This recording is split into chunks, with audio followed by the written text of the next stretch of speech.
Welcome back, IELTS students. In this lesson, we're going to deep dive into the differences between IELTS General versus IELTS Academic.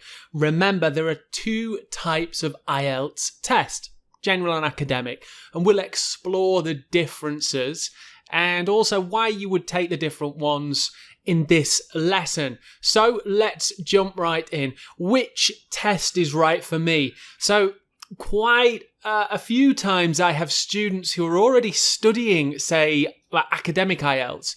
They'll say, David, which test am I supposed to be doing? Now, you really need to know before you start studying, because then you can choose whether to be IELTS General or IELTS Academic and make sure that you're studying the correct test format. And we'll talk about which one is going to be right for you shortly. So, do I need general or academic? That's really the main question. So, let's take a look at the differences now. So, academic, really, we can summarize why you take this in one sentence. For studying in higher education institutions. Now, this is more often than not going to be a university in those Western-speaking countries, Australia, Canada, UK, Ireland, all those different countries. If you want to go and study a bachelor's degree, a postgraduate degree, any of those types of educational courses, you will be required to take an IELTS academic test. Now, the IELTS general test is, we can break it down into a few different reasons, but mostly it's for visa and immigration purposes. And really, there's a key word there, immigration purposes. Say you're going to go live in the UK, you move into London, and you intend to work there, maybe live with your partner. You will most probably need IELTS general. Also, and kind of just said this, IELTS general is for working or also training in another country. It might be that you're already in a job and your employer said, right, okay, go do some training in Canada or wherever it may be. You're going to need the IELTS general for that. Also, generally, there are some jobs, maybe you're not even moving abroad. Your employer might ask you to take an IELTS general test. And it's also not uncommon for an employer to just say, okay, let's just do some IELTS academic tests. Sometimes employers may even financially incentivize their employees taking an IELTS test. And you do see some companies asking for IELTS general, occasionally IELTS academic too.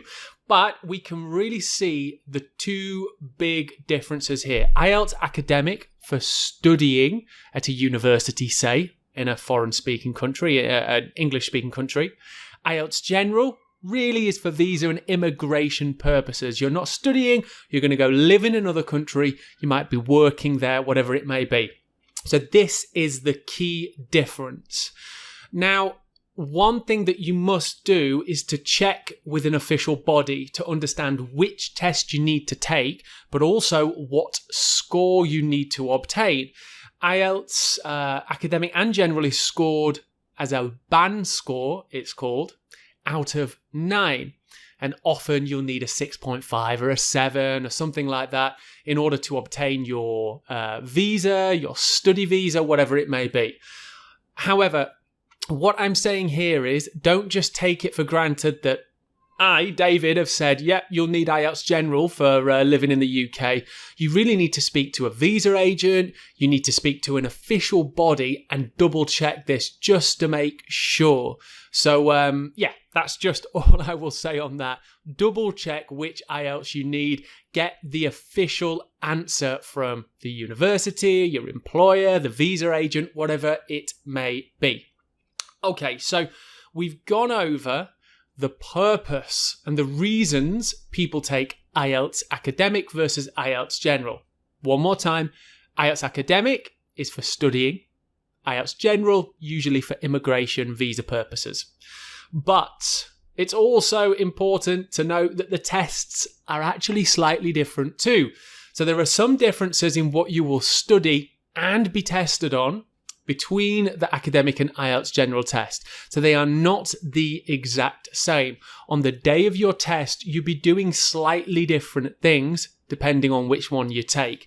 Important to know that. And that's why it's really important to understand which test you will take before you study. Because although it's not huge differences, there are definitely some things that you need to study and prepare for differently. Okay, so this course, IELTS 7+, it does give a complete study guide for both tests. So whatever it may be, you've got all the lessons you need for both tests here. Okay, so let's compare the different components of each of the tests now. And here is a big table comparing IELTS Academic and IELTS General. Let's break it down a little bit and start at the top. So again, IELTS Academic, studying at higher education institutes.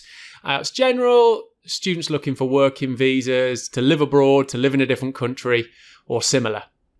Okay, so the listening test is the same. It takes 30 minutes. There's 4 recorded monologues. A mono means one, monologues means one person speaking, or it could be conversations between a few, like 2 people or more. You'll get 4 of these, and they're roughly around 4 to 6 minutes in length, maybe a bit longer occasionally. Mostly answering questions while you're listening to the recording. So the recording will start, you'll have time to read the questions first, and we'll practice some of these in course. You'll have time to sort of read a bit through the questions, the audio will start, and you can write your answers mostly as you hear them. Now, it's the exact same for IELTS Academic and IELTS General, and I have, within IELTS 7+, a complete section for IELTS listening. So you've got all the lessons you need there. Whether you're doing academic or general, we'll all do the same lessons together. But something to take note of, the reading test is slightly different. Both 60 minutes in length. However, for the academic test, there's 3 long reading passages. And the texts are pretty long. And they're pretty much like factual, non-fiction texts, like articles, science, environment, these kinds of things. And occasionally, although really not too often, they might have some visuals, like a graphic or something like that. And that's the academic IELTS test. There are a range of different question types within IELTS reading, like multiple choice, finishing sentences, lots of different stuff.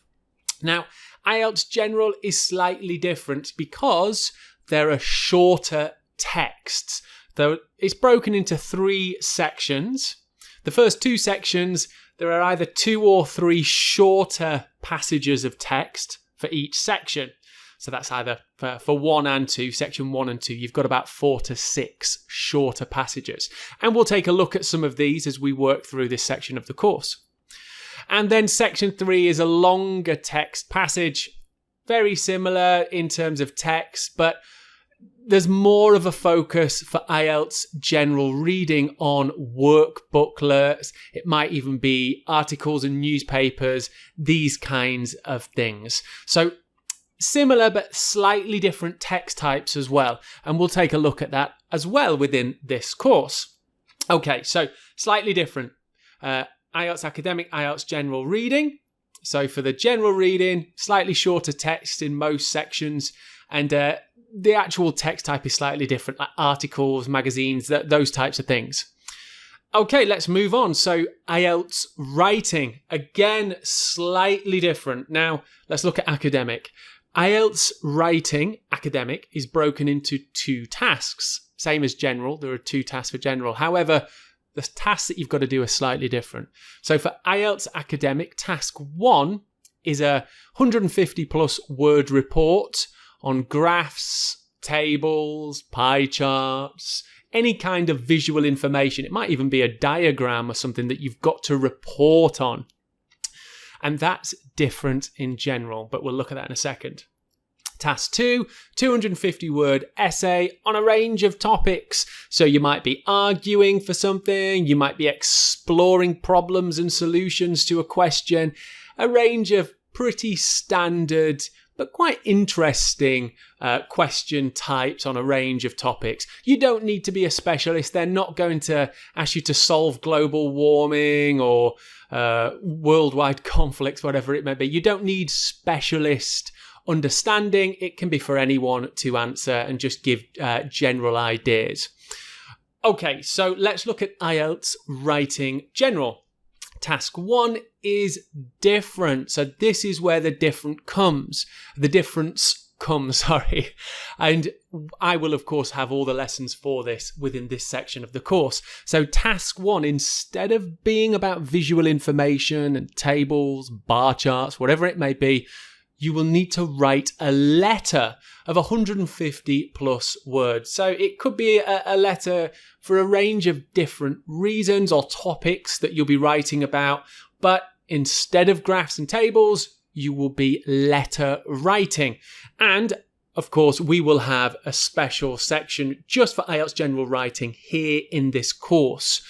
Whereas task 2 is the same. So you will have to do the same 250 word essay on a range of topics.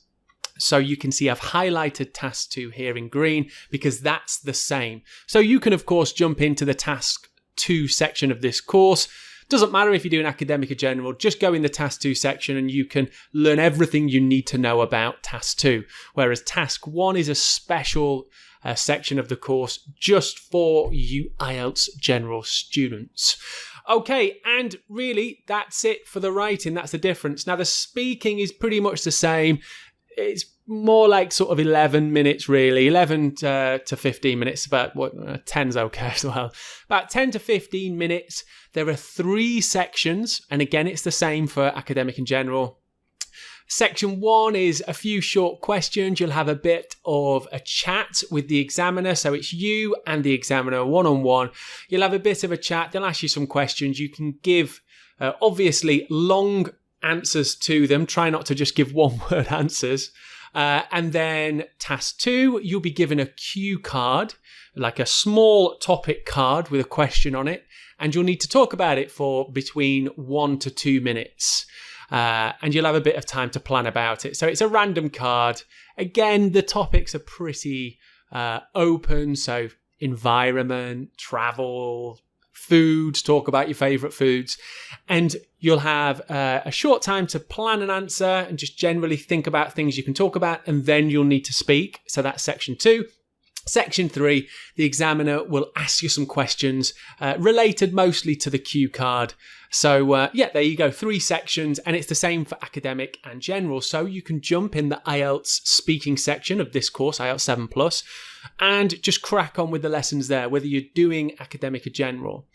Now, just to say again, there are some differences between the reading and writing, and this section of IELTS 7+, which is all about IELTS General, will have special lessons for you guys doing IELTS General, where we can look at all the different things you need to know about the IELTS General reading and IELTS General writing task 1 letter task. So you get those special lessons. The rest we all learn the same.